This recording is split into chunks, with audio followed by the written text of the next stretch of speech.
Okay, we're starting on the bottom of Daf Yutes Amid Beis in the Mishnah.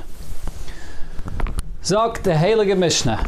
Ein Seilen Basar Batzel Ubeitza. You may not roast meat or onions or eggs. Only if it could all get roasted by day on Friday before Shabbos. So this Mishnah is a continuation to what we have mentioned before, that although Beis Shammai is the only one that held that you're not allowed to allow a keli to do a malacha for you on Shabbos, Beis Hillel says it's okay. But when it comes to cooking, there's a concern of shemi yachata b'gechalim, that you might stir the coals. And therefore over here, to roast meat or onions or eggs, it has to be done before Shabbos, otherwise you may come to stir the coals. The Gemara before, on the Yud Ches, I believe it was, discussed the exact case of what it's talking about according to Rav Ashi and according to Rav Yirmiyah. I'm not going to go back to that again. Zog the Mishnah weiter, ein neisnem pasle tanor im chashecha. You may not place bread into the oven right before Shabbos and allow it to bake on Shabbos. V'loi charora al gabi gecholim. And also no biscuits on top of coals to bake on Shabbos or to cook on Shabbos.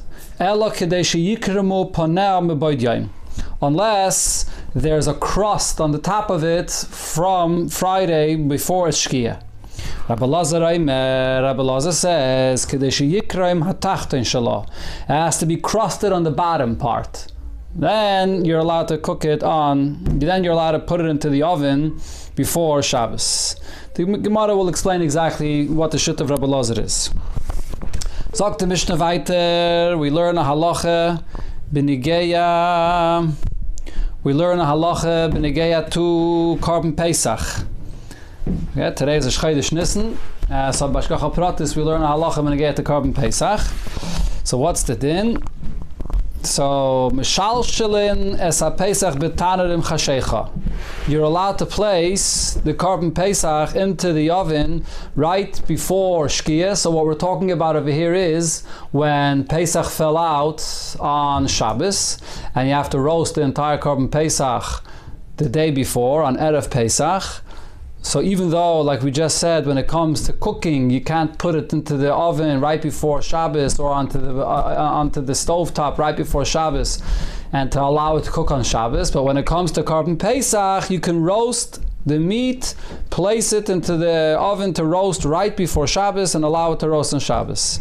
And the reason for this is, as the Gemara will explain, because the korban pesach is brought by chabura in groups, and there's always those people that are designated to take care of the korban, and there's reason. They know the halachas and they make sure that it should be roasted and they won't touch it on Shabbos. They won't stir the coals on Shabbos. A similar halacha at ma'achizen es ha'or b'meduras beis ha'moiked. You could ignite the fire in the room that was called Beis HaMoiked. This is in the Beis HaMikdash. There was a room that they always had a fire burning because the Kainim did the Avodah in the Beis HaMikdash barefoot, and they were cold, and they would come into this room to warm themselves up. So you can ignite the fire in the Beis HaMoiked right before Shabbos, and you don't have to wait to ignite it. You don't have to ignite it early enough until the entire fire catches on properly so that you won't come to play around with it on Shabbos. That's in the Beis HaMikdash. And again, as we'll see in the Gemara, the reason is because Kayanim's reason hein. But when you're igniting a fire anywhere else outside of the Beis HaMikdash, Kidei sheteiches ha'or berubai.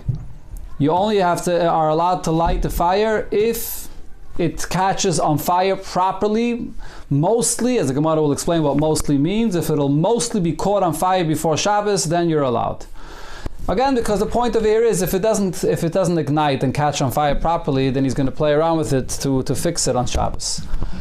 Rabbi Yehuda says, "B'pechamin kol shehu." If you have charcoal that is ignited on fire, even if it's ignited just a bit, it's enough, and you could allow it to go on Shabbos because it won't extinguish and it's gonna stay hot. It's gonna burn on Shabbos. Zog the Gemara. Ve'kama. So what did it say over here in the Mishnah? That it has to be Yatsulu Mibayd Yom. If you're going to roast meat, onions, or eggs, it has to be roasted from before Shabbos. What's considered to be that it's roasted before Shabbos? Amar Rabbi Lazar Amar Rav Kidei sheYatsulu Mibayd Yom keMaichel ben Drusoi. Has to be roasted from before Shabbos, like Michael ben Drusoi. Just a second, if we can interrupt a second to share. I may have hung up on the conference. Did I hang up on the conference? Mm-hmm. Sorry about that, okay? Okay, we're going to continue the share in 30 seconds. Sorry about that. Welcome. This service is... Okay. If you are the host, press star. Please enter... Thank you for your patience. Okay, here we are. Thank you. There are 2 participants in the conference. Okay, we're back on. Has started. Please announce yourself. The Gemara says that it's Michael ben Drusoi. What's Michael ben Drusoi? I believe I mentioned this already yesterday or 2 days ago. Michael ben Drusoi was a notorious thief that would eat food half cooked, or actually, according to Rashi, it was only cooked a third. According to the Rambam, it was half cooked. According to Rashi, a third cooked. So as long as the food is cooked to this amount where it could b'deichik be eaten, so then it's enough prepared before Shabbos. Itmanami, we learned a similar halacha regarding something that may not be cooked by a goy. So there's the Isser of Bishul Akum. What's the Isser of Bishul Akum? Something that's cooked by a goy that cannot be eaten raw, you're not allowed to eat. So it said regarding that halacha, Itmanami Omer Abasi Omer Rav Yochanan. Kol shehu keMaichel ben Drusoi. Anything that was already cooked as enough for the Michael of ben Drusoi, a third cooked, according to Rashi. Ein by mishum bishuli nachrim. If a guy then completes the cooking, for the rest, there's no bishul nachrim. If a yid cooked the first third, it's good enough. So we see again the same idea that once it's cooked a third, it's good enough. Weiter, the Gemara brings another Braise. Tanya, we learned in a Braise, Chananya says, Kol shu keMaichel ben Drusoi. As long as something has been cooked enough for Michael ben Drusoi, mutter lahashoisa gabi kira, you may leave it in an oven. We'll see exactly what a kira means when we come later on Daf Lamed Vav, in the perek of kira. It discusses exactly what that is.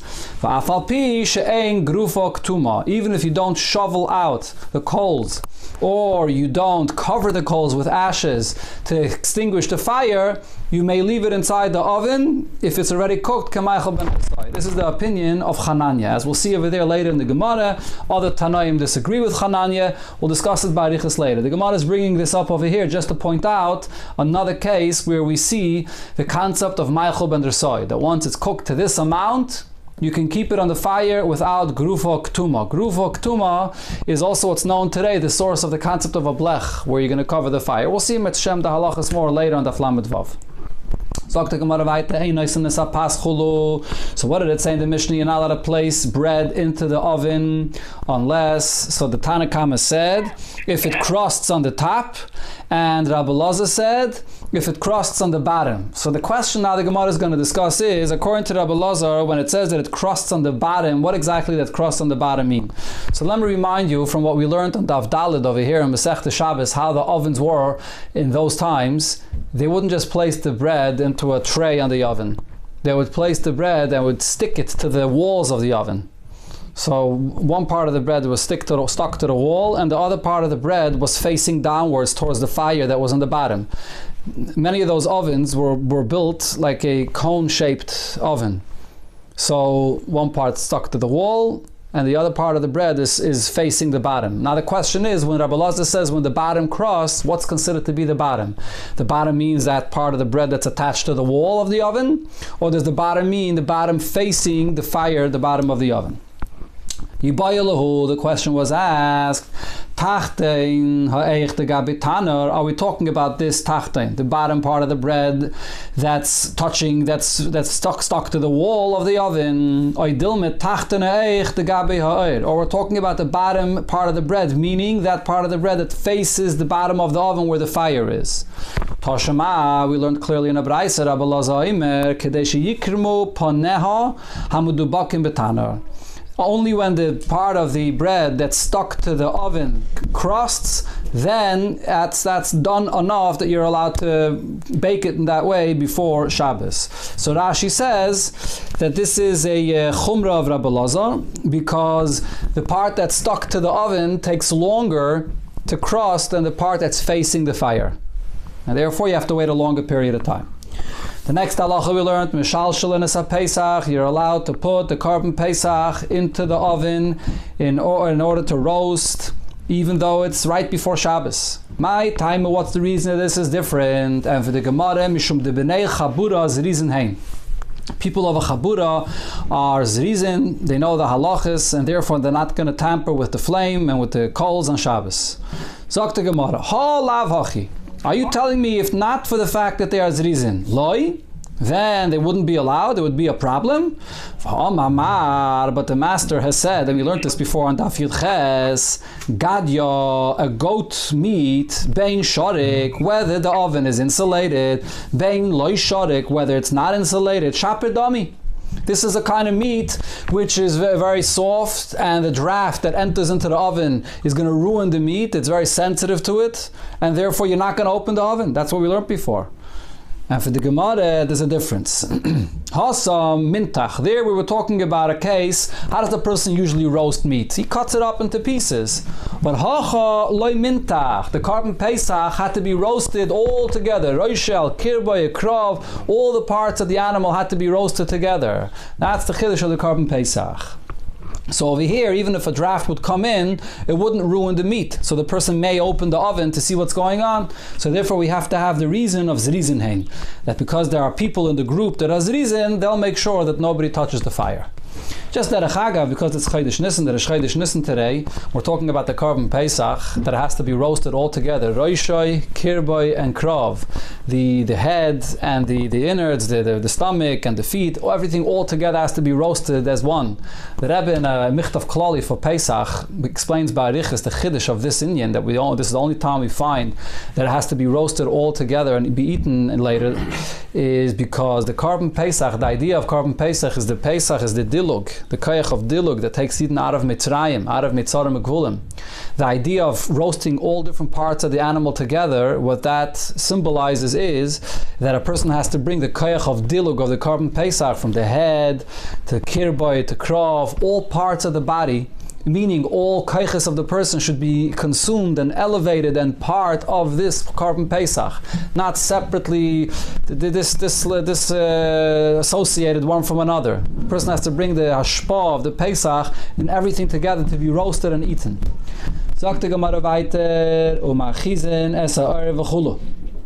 When you light fire before Shabbos, you have to make sure that it catches on fire enough. Right? But besides in the Beis HaMikdash, even if you just ignite the fire right before Shabbos, that's fine. You know, immediately from where do we notice? Rav Huna said, you may not light a fire in any of your dwellings. Only in any of your dwellings you may not light the fire. But in the Beis HaMikdash, which is in the Beis HaMikdash, there you're allowed to ignite the fire even on Shabbos. Frag the Gemara, Maskef la Rav Chisda. Rav Chisda asks on this reasoning of Rav Huna, if so, afilu b'Shabbos nami. If the pasuk is saying that you may not light a fire only b'chol ma'is v'seichem, so then why do you have to ignite the fire on Friday before Shabbos? You could ignite it on Shabbos itself. Elam Rav Chisda argues and says, Kra ki asa lemishri eivarim upedarim hodasa. That pasuk is only coming to allow the Eivarim and the Pedarim that have to be makriv on the Mizbeach. That's what's allowed to be done on Shabbos. But over here, the reason why you're allowed to light the fire in the room that the Kohanim would warm themselves up in the Beis HaMikdash, Kohanim's Rizin Hein. Here the reason is because the Kohanim is Rizin, they know the halachas, they're Talmidei Chachamim, the Yirei Shamayim, Rashi says, and therefore they could ignite it right before Shabbos, and we're not afraid that they're going to fix the fire on Shabbos. The pasuk B'chol ma'is v'seichem is referring to korbanis, not to any that you're allowed to do it on Shabbos. Correct. Turn on the food. Correct. Well, there's a discussion about this in Taisvis over here, exactly what it means, what you're allowed to do on Shabbos. It's not so pashut, but whatever the drasha is, it only applies to the Eivarim and Pedarim, the pieces of the korbanis, not to another fire that's being lit in the area of the Beis HaMikdash and the Beis HaMikdash. So we learned in the Mishnah that otherwise, outside of the Beis HaMikdash, you have to ignite the fire enough that it should catch on mostly. What does it mean mostly? My Ruban. Rav, so Rav says, Roiv kol echad ve'echad. Most of each one of the pieces of wood that are part of your fire. Shmuel Amar, Shmuel is much more makel, kadei shelo yomru hava eitzim v'nahaniach tachtei. And as long as the fire caught on enough that you don't have to bring another more small twigs to help the fire catch on, that's enough, because the fire is going to catch on its own and you're not going to play around with it. So Dr. Gemara, Tan Rav Chia l'siyuah l'Shmuel. We learned in a brayse Rav Chia that says like Shmuel. Raisa says, as long as the flame can go up on its own, and not in a case where the flame is still relying on some more additional twigs that you have to bring to help the fire. There's a machlokes over here. Rashi brings two pirushim what this brayse was actually talking about. According to the first pshat in Rashi, this brayse was not talking about lighting fire before Shabbos. It's talking about lighting the menorah. And the Gemara is borrowing and bringing from that case regarding lighting the menorah, where it says, Shal have a that then the kohen can walk away, so the same thing applies over here. Second shot of Rashi says, no, this brayse actually was talking mamish about the case that we're speaking about here, a person igniting a fire before Shabbos. Sagt the Gemara weiter, Eitz Yechidi. How about if you have a single piece of wood that you're lighting before Shabbos? How much of it has to be lit on fire before Shabbos? Rav Omar, so again Rav is more machmer. Rav says roiv ovyoy, the fire has to penetrate most of the thickness of the wood. V'amri la, and others say beroiv hakefai, that no, that Rav was makel, and Rav said only the outer surface of it, the circumference of the outer surface of it, that has to be ignited on fire, but it doesn't have to be penetrated in the thickness of it. Amar Rav Papa, so Rav Papa says, because there are two opinions here, Hilkach were machmer, be'inon roiv avyoy, u be'inon roiv hakefai. The fire has to be large enough that it penetrated inside, and also that it ignites the entire circumference of this piece of wood.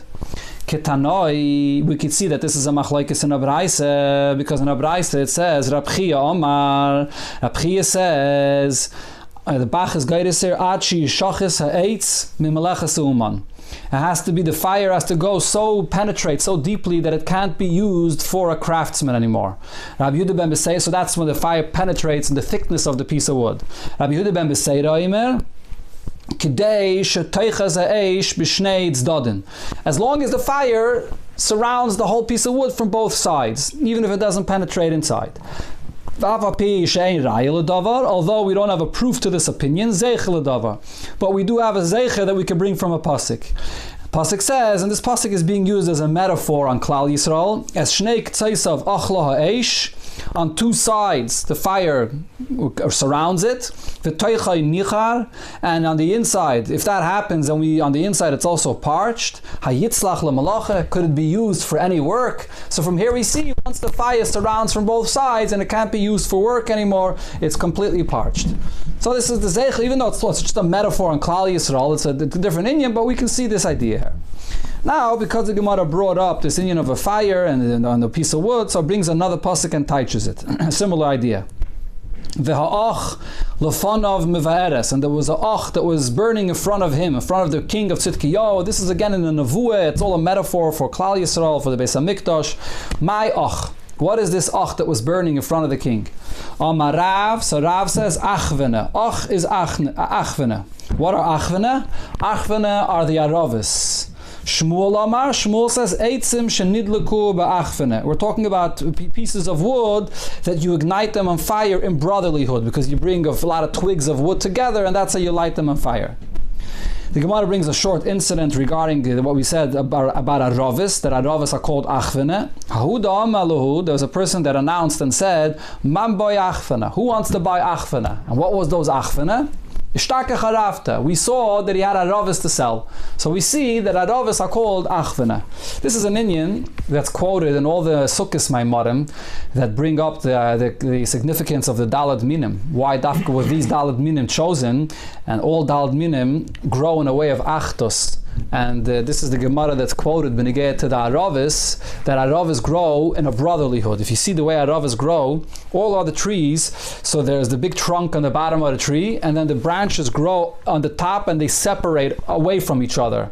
The Aravas tree grows differently. It sort of grows like a bush, but it could be pretty tall. It grows from the bottom and they come up together and they grow in brotherlyhood, and that's why it's called Achvana. It doesn't say it over here befedish, but this is the pshat in the Indian that Aravas are called Achvana, and that shows that it grows in a way of Achtos, and that's why it was chosen as one of the Dald Minim. Sagt der Gemara weiter, Omer Rav Huna. Another case regarding igniting a fire before Shabbos. Konim reads, Ein Srichim Roiv. They do not have to have the fire that's spread and caught on most of them, because once it catches on one, it spreads quickly to everything else. Agadon, however, if it's tied together tightly, then Srichin Roiv. Then it's necessary to wait until Roiv of it catches on fire, because it won't necessarily catch on fire when it's so tightly packed. Garinen, pits that are used in a fireplace or to light on fire. Ein Tzrichen Roiv, they also don't need to be mostly ignited on fire because it will spread. Nasnan b'chaysalois, but if it's tightly packed into a basket, so then Tzrichen Roiv, it does need to have mostly ignited before Shabbos. Maskefla Rav Chisda. Rav Chisda asks on this opinion of Rav Huna and says, Adarabe. It logically makes sense that it should be the exact opposite. Ipchem estavre. Konim mevadran. If you have stam reeds that you're holding, that you have together, so they are not tied together, they're spread out. So the fire won't necessarily spread from one reed to another. Ogdon, but if you tie them together, loy mevadran, they're not spread out. So over there, dafka, when it's tied together, over there you could expect the fire to spread quicker, not when it's spread out. The same thing also with the pits. Garinin, if you just have pits, mevadron, they're spread out, and not necessarily will the fire spread from one pit to another. Nasnon b'chaysalois, but if you place all the pits in a basket, loy mevadron, they're not spread out, and over there you could expect the fire to spread out. Itmenami. So the Gemara brings another statement from another Amayra. We learned as well, Omer Rav Kahana. Rav Kahana said, and as we'll see right here, Rav Kahana in one detail agrees to Rav Huna, and in another detail he agrees to Rav Chisda. So the first part he agrees to Rav Huna. Konim, when it comes to the reeds, Godon, if they're tied together, they're tightly packed together, tzrichen roiv. You have to wait until most of it is ignited on fire. Lo yagodon, if it's not tied together, ein tzrichen roiv. Then you don't need the roiv. This is like Rav Huna's opinion. And when it came to the pits, though, he held like Rav Chisda. Garinen, when you have pits, tzrichen roiv, if they're not together, just pits lying around and you light them on fire, so then you have to wait until roiv of them ignite on fire. Nasnan b'chaysalois, but if it's placed in baskets, then ein tzrichen roiv, it does not need a roiv, it all ignites on fire very easily. Talk to Gemara weiter, Tani Rav Yosef. Rav Yosef said another halacha regarding igniting a fire before Shabbos. Arba medurais, there are 4 flames of fire, ein tzrichim roiv. You don't have to wait until most of it is ignited before Shabbos. Shel zefes, if you're using tar or pitch, that you're using it to smear, or using it in the ingredients of your fire. V'shel gofris, sulfur, v'shel gvina, cheese, v'shel revav, and revav, which is also some kind of a oil or wax or that grease that will very quickly ignite on fire, and therefore you don't have to be worried even if it's not mostly ignited before Shabbos. B'masnita tone, in a brayse that added another case, af shel kash v'shel gvove, including also kash, which is straw and stubble. They also ignite on fire very quickly. The wood in Bavel, you also don't have to wait until it's mostly ignited on fire. So the Gemara questions this right away. What kind of a wood of Bavel are we talking about? Maskefla Rav Yosef, Mai. What are we talking about over here? Ilem is silti. Are we talking about silti, which are these thin strips of wood that they used to use in Bavel? Hashta psila. If regarding a wick, Omar Ola said, Hamadlik, when you light a wick in a lamp on Shabbos, Sarach sheyadlik beroiv, you have to wait until most of the wick that's sticking out is on fire. Hayotze, most of the wick that comes out. Silte miboya. So do we need to say that when it comes to wood, for sure you would have to wait until most of the wood is ignited on fire? Elam Rav Yosef, so Rav Yosef says a different shot. Shucha da arza. This refers to the branches of a cedar tree. Rami bar Abba, Rami bar Abba said, Zaza. It refers to Zaza, which is Sea moss, okay, which is some other material that comes from the sea that also catches on fire very quickly. Hadran Allah Yitzias Shabbos. This is the end of the first perek. So we now begin a new perek, and this new perek begins with discussing, and the next few blat, well, we're going to have an interruption of the Chanukah Gemara, but then a very big part of this perek discusses the halachas of lighting Shabbos candles. As we know, Chazal will masakin, you have to light Shabbos candles every year of Shabbos, and the reason you have to light Shabbos candles, Alter Rebbe Shulchan Aruch brings the reason because of Shalom Bayis, Shli Kosher Beitzu Be'even, that it shouldn't be dark in the house on Shabbos and you shouldn't stumble on anything. And Alter Rebbe says this is part of the mitzvah of Einik Shabbos that Chazal were masakin. So there's many halachas regarding lighting Shabbos candles, and the first thing we're going to discuss over here is b'negeya to what are the materials to be used for Shabbos candles. Bameh madliken ubameh ein madliken. With what materials can you light the Shabbos candles? Ubameh ein madliken. With what materials can you not light Shabbos candles? Now actually, this refers not only to the actual Shabbos candles. Amalek Gezeiten, of course, they only had candles that were burning in the house. Chlal, that was the source of their light. So it's referring to any of the lights that you're going to be lighting in your house for Shabbos. It has to be lights that are going to burn properly, not lights that are going to flicker or not burn well, because again, the basis of this whole halacha here is Shema Yata. If it's not going to burn properly, a person might come to tamper with this candle or with this lamp on Shabbos. So it's not only b'negei to the Shabbos candles, but what's burning, any lights that are burning in any room on Shabbos. That's what the Alter Rebbe says in Shulchan Aruch. So, ein madliken. The Mishnah begins with those that you're not allowed to light with. Loi belechesh, not with lechesh, which is a material that comes from a cedar tree, as the Gemara will explain. V'loi b'chaysen, and not with chaysen, which is not processed flax, as the Gemara will explain. V'loi b'kolach, and not with an inferior kind of silk. V'loi b'psilas ha'idon, and not with a wick that comes from a willow tree. V'loi b'psilas ha'midbar, and not with a wick that comes from, that grows in a desert. V'loi b'yiruka shapnei amayim, and also not with this green substance that's in the water, as we'll see the Gemara will explain. So these are all b'negei to the different types of wicks that may not be used on Shabbos.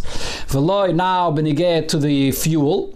V'loi b'zefes, not with tar or with pitch. V'loi b'shaiva, and not with wax, which the Gemara will explain. And we all light Shabbos licht, or many of us light Shabbos licht with wax candles, but the Gemara will explain. V'loi b'shemen kik, and not with shemen kik, which the Gemara will explain. V'loi b'shemen sreifa, and not with oil that has to be burnt. That's also going to be explained to the Gemara. V'loi ba'alya, and not with the tail, with the fats of a tail. V'loi b'chelev, and not with the other fats of the behemoth. Nachum Hamadai Omer. Nachum Hamadai says, Madlikin b'chelev mavushal. You could use the fats of the behemoth if it was cooked and it's melted, so then it's a fluid, you're allowed to use it. The Chachamim say, Echad mavushal, ve'echad she'ena mavushal, whether the fats is cooked, whether it's not cooked, ein madlikin, but you can't light with this on Shabbos, it does not burn nicely on Shabbos. So the Gemara will go through the various different things mentioned here in the Mishnah and explain exactly what they are. I'll try to do my best to go through them. These are all very unusual words that the Gemara here uses. Lechesh. The Mishnah said you can't light with lechesh. What is lechesh? Sagt the Gemara, Seiche da Arze, a branch from a cedar tree. Fragt the Gemara, that's what the Mishnah means? Seiche da Arze eitz ba'almuhu. If it's a branch of a cedar tree, so then it's a piece of wood. For sure you can't light with a piece of wood. It's not going to burn well, it's obvious. And for the Gemara, ba'amranise de ispe. Between the bark and the wood of the tree, there's a woolly substance that you could light with. That you're not allowed to light with on Shabbos because it doesn't burn well. V'loi b'chaysen. B'chaysen, as I mentioned, refers to flax that's not processed, fully processed. Rav Yosef, so Rav Yosef said, Na'oires shal pishton. This refers to the na'oires of the flax. When you comb the flax, there are pieces of fiber that come out that are too short or too small that come out. That pieces of fiber that come out when you comb the flax, that's what the Mishnah is talking about. Amalei Abaye, so Abaye asked on Rav Yosef's interpretation, but Vaksiv, in a pasuk it says, and again Again, this pasuk is just a mashal on Klal Yisrael, v'hoya hachasain, and the one that's strong will be l'na'ires, will be weak like the na'ires. And the na'ires is, like I mentioned, those fibers that come out from the flax when you comb it. So you see that chasain is not na'ires. Malklal the chaysen lav na'irisu. Elamar Abaye, so Abaye said a different pshat. Kisne the dayik. We're talking about the flax that was beaten. They beat it, but v'loy nofit. It wasn't combed properly, so therefore it doesn't burn well. Next, the Mishnah said v'loy bekolach. You can't light it with kolach. What is kolach? I asked all those people that are traveling overseas, and v'amrili, they said to me, kulcha shmei. This is kulcha, which is some kind of a substance, some kind that grows in the sea, or grows on the rocks in the sea, that could be used to make a fire with, and you can't use that on Shabbos. Rav Yitzchak bar Zeira Amar, but Rav Yitzchak bar Zeira said, Gushkere, that this refers to Gushkere, which is the psiles of the silk. It's an inferior silk. So the Gemara brings a short incident here. Ravin va'Abaye have Yosvik Hamei de Ravana Nechemia. They were sitting in front of Rab Nechemia, Achua de Reish Galusa, the brother of the Reish Galusa. Chazye de have a lavish metaksa. They saw that he was wearing a silk garment. Amalei Ravin la'Abaye hainu kolach. This is the kolach, the tnan that it said in the Mishnah. Amalei, so Abaye responded and said, Anan shira paradna karinale. We call this garment that this Ravana Nechemia is wearing, we call it shira paranda, which is silk. So the Gemara asks on this, Meisvei, what we learned in Abraisa, and this is regarding halachas of tzitzis, hashiroim, which is silk, va'kolach, which is another kind of silk, va'asirikin, which is yet a third kind of silk. These are three different types of silks. Chayavim b'tzitzis, they're all chayav and tzitzis. And this is, Rashi here says, either the pshat in this Mishnah is, or it's a Braisa, either it's chayav and tzitzis min ha'Torah, it's a machlokes, whether a silk garment is chayav and tzitzis or not, or it's only chayav and tzitzis midrabanan. Either way, tiyufta the Ravin tiyufta. This refutes what Ravin said. Ravin said that the silk that they were wearing. Ravin said that the silk that they were wearing is shira paranda, but we see over here that shira paranda is not the same as kolach. There's shirayim and there's kolach. They're two different qualities of silk. So if he was wearing an inferior quality of silk, it shouldn't be called shira paranda, as we see it's two different things. So the Gemara says tiyufta. His opinion is refuted. Ibai Seima, or we could say in the shira itself, there are two different types of shira. There's two different types of qualities of silk. Shira lochod, v'shira paranda lochod. There's shira, which is what the Braisa was mentioning when it said shiraim, and then there's shira paranda, and that's another status, another level of silk. So there's various different kinds of silks over here. Sagt the Gemara weiter, v'loi b'psila idon, and not from a psila, from a wick that comes from Idon. What's Idon? Achvina. It comes from the aravis trees. There's a woolly substance between the bark and the wood of the aravis tree. Ravin v'Abaye have a ka'azlo b'paksa the Tamrurisa. They were walking in the valley of Tamrurisa. Chazinu lahano arafta. You're supposed to spell the word arafta with an ayin. They saw willow trees, aravis trees. Amalei Ravin la'Abaye, so Ravin says to Abaye, hainu idon detnan. This is the idon that it says in the Mishnah. Amalei hahi eitz ba'almahu. This is just a piece of wood. This is what the Mishnah is talking about. Kolaf. So he peeled off the bark from the aravis tree. Va'achvele, and he showed him amra nisa de beini beini, that there's a woolly substance between the wood and the bark of the tree, and that is what the Mishnah is talking about. It's interesting to point out. You see Sai in this case and Sai before, when the Amiraim were looking at something, what did they see? They saw something that it said in the Mishnah. Instead of seeing the physical thing, they saw, this is the example of what we learned in the Mishnah. And not with a wick that comes from a grass that grows in the midbar. What is this? A shavra, some kind of a tall grass that grows in a midbar that you could use. Nettle. Okay, that you can use for a wick, and it can't be used on Shabbos. V'loi biyeruka shapnei mayim, this green thing on the water. What is this? Maihi. What is this? Ilema ochmese de charitzi. Is this ochmese de charitzi? This is the green substance that you see that grows in places that are very moist. You can see it also in places that are in brick sometimes, or on stones, or in water, and places that are very moist. As this green substance that grows there, to use that for a wick. So the Gemara, that can't be. If ruchim mifrachan, it just crumbles. You can't use it for a wick at all. Rav Papa. So Rav Papa says, Uchmese de arve. This is the green things that grow by a boat that sits in the water for a long period of time. There is a sea moss that grows over there that could be used after you take it out of the water and you dry it. It could be used for a wick, but it doesn't burn nicely, so you can't use it on Shabbos. Tane, we learned in Abraise, Haisifu aleyen shal tzemer v'shal seyar. You shouldn't make wicks out of wool and not out of hair either. And the reason the Gemara will say in a moment. V'tane didan, the Tana of our Mishnah, why doesn't he count these two? Tzemer michvitz kovitz. The wool, the wicks from the wool, they roll up, they don't burn well. And seyar ichruchi michrech. When you light hairs, it immediately burns up and it can't be used for a wick properly. So that's why the Tana of the Mishnah doesn't mention it, because it's obvious that it won't burn well. Weiter, now the Mishnah goes on to discuss, after it finishes talking about which wicks can't be used, it discusses now which fuel can't be used on Shabbos.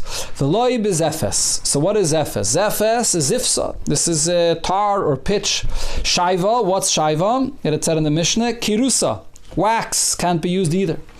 Tana, we learned in Abraise, At kan psul psilais. Until Zephes, the Mishnah is telling me those things that are possible to be used for wicks. Starting from Zephes, psul shmanim. The Mishnah is telling me which kind of oils, which kind of fuels can't be used for Shabbos. Frag the Gemara pshita. It's obvious that we're not talking about wicks anymore, we're talking about the fuel. And for the Gemara, shaive itzrichelei. The chiddush here is regarding the wax. Mao the Tema, because I would think to say that the wax that's mentioned in the Mishnah can't be used for wicks as well. Now, what does it mean a wax should be used as a wick?